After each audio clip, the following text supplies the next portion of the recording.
खूंखार भूखा घोड़ा। एक दिन राजा कृष्णदेव राय के दरबार में अरब देश का एक व्यापारी आया। उसके पास एक से बढ़कर एक अरेबी घोड़े थे। व्यापारी ने हट्टे कट्टे और तंदुरुस्त अरेबी घोड़ों की राजा कृष्णदेव राय के सामने इतनी तारीफ की कि उन्होंने फौरन उन घोड़ों को खरीदने का मन बना लिया। अच्छी कीमत देकर व्यापारी से सारे घोड़े खरीद लिए गए। व्यापारी खुशी खुशी वापस चला गया।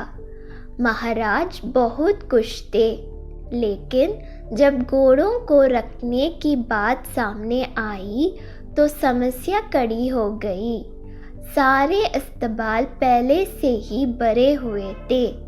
उनमें नए घोड़ों को रखने का स्थान नहीं था। इस समस्या का निदान राजगुरु के सुझाया। राजगुरु ने महाराज को परामर्श दिया कि जब तक इस घोड़ों को रखने एक लिए नया अस्तबल तैयार ना हो जाए, क्यों ना एक एक घोड़ा हम मंत्रियों, दरबारियों और प्रजा में बांट दे। वे उन घोड़ों की देखभाल करेंगे और उसके बदले हर महीने उन्हें एक स्वर्ण मुद्रा दी जाएगी। महाराज को राजगुरु की ये सलाह जांच गई और उन्होंने वे घोड़े अपने मंत्रियों और दरबारियों में बंटवा दिए। जो घोड़े बचे वे प्रजा में बांट दिए गए। महाराज का आदेश था, इसलिए सब लोग चुपचाप घोड़े लेकर अपने अपने घर चले गए। एक स्वर्ण मुद्रा में उन घोड़ों के चारे का प्रबंध करना और उनकी देखभाल करना बहुत कठिन था, लेकिन वे राजसी घोड़े थे, इसलिए उनकी देखभाल में कोई कोताही नहीं बरती जा सकती थी। सब अपना पेट काटकर घोड़ों की देखभाल करने लगे।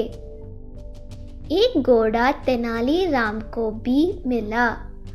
उसने वह घोड़ा अपने घर ले जाकर एक छोटी सी अंधेरी कुटिया में बांध दिया। उस कुटिया में छोटी सी एक खिड़की बनी हुई थी। उस खिड़की से तेनालीराम रोज शाम थोड़ी सी सूखी घास घोड़े को खिलाया करता था। घोड़ा दिन भर भूखा रहता था, इसलिए जैसे ही शाम को खिड़की से सूखी घास देखता, लपकाकर उसे खा जाता। दिन बीतते गए और वह दिन भी आया जब अरेबी घोड़ों का अस्तबल बनकर तैयार हो गया। जिन मंत्रियों, दरबारियों और प्रजा के पास अरेबी घोड़े थे, उन्होंने चैन की सांस ली। इतने दिनों में घोड़ों के देखभाल के कारण सबके घर का बजट बिगड़ गया था। कईयों पर कर्ज चढ़ गया था। खैर, वे घोड़े लेकर राजमहल पहुँचे। इधर तेनालीराम जब राजमहल पहुँचा तो उसका घोड़ा नाधारत था। महाराज के पूछने पर वह बोला, महाराज क्या बताऊं, वह घोड़ा बहुत ही ज़्यादा खूंखार हो गया है। किसी पर भी हमला कर देता है। मुझ में तो इतना साहस नहीं कि उसके अस्तबल में घुस पाऊं, इसलिए मैं उसे नहीं ला पाया। महाराज कुछ कहते इसके पहले राजगुरु बोल पड़े, महाराज, तेनालीराम की बात पर विश्वास नहीं किया जा सकता। अवश्य घोड़ा सही सलामत नहीं है, इसलिए तेनालीराम बहाना कर रहा है।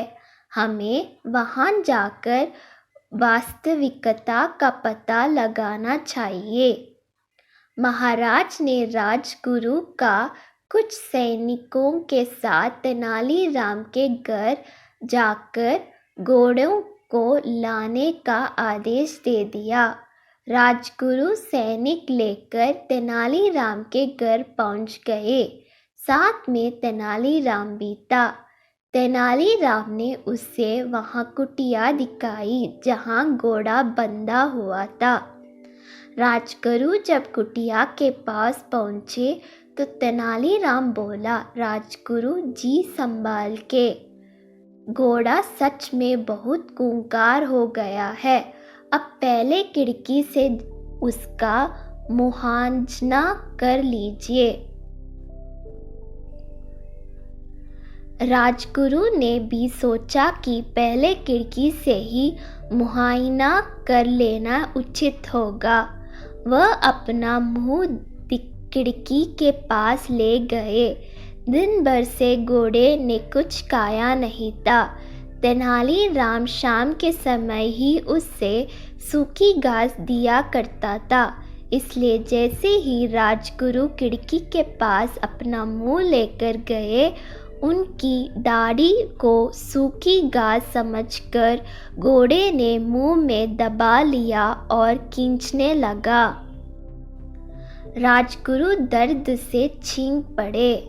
यह देख तेनालीराम बोला, मैंने कहा था ना राजगुरु जी कि घोड़ा बड़ा खूंखार हो गया है।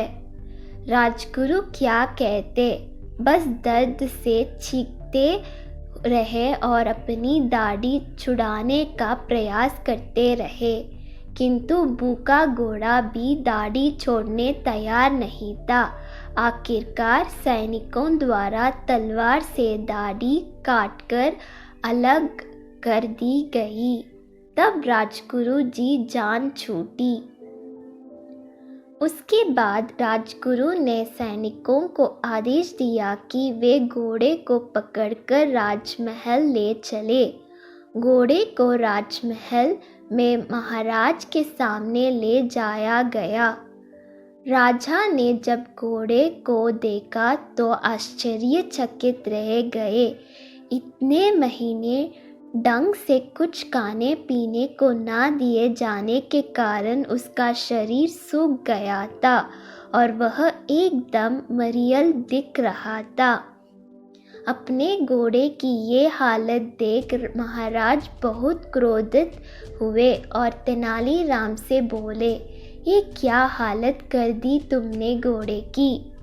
तेनालीराम बोला, महाराज, एक स्वर्ण मुद्रा में मैं इससे जितना दाना पानी दे सकता था उतना मैंने दिया। बाकी लोग आपके डर से अपना पेट काट काट कर घोड़े की देखभाल करते रहे। वह आगे कहता गया, महाराज, राज्य के राजा का धर्म प्रजा की देखभाल करना है, ना कि उन पर अतिरिक्त बोझ डालना। इन घोड़ों की देखभाल करते करते और उन्हें बलवान व तंदुरुस्त बनाए रखने में आपकी प्रजा दुर्बल हो गई है। आप ही बताएं महाराज, क्या ये उचित है। महाराज को तेनालीराम की बात समझ में आ गई और उन्हें अपनी भूल का एहसास हो गया। अपनी इस भूल के लिए उन्होंने सबसे क्षमा मांगी और उन्हें इन महीनों में हुई खर्चों की भरपाई भी दी।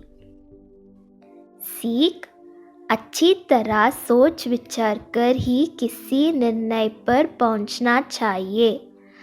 जल्दबाजी में लिए गए निर्णय सबके लिए समस्या खड़ी कर सकता है।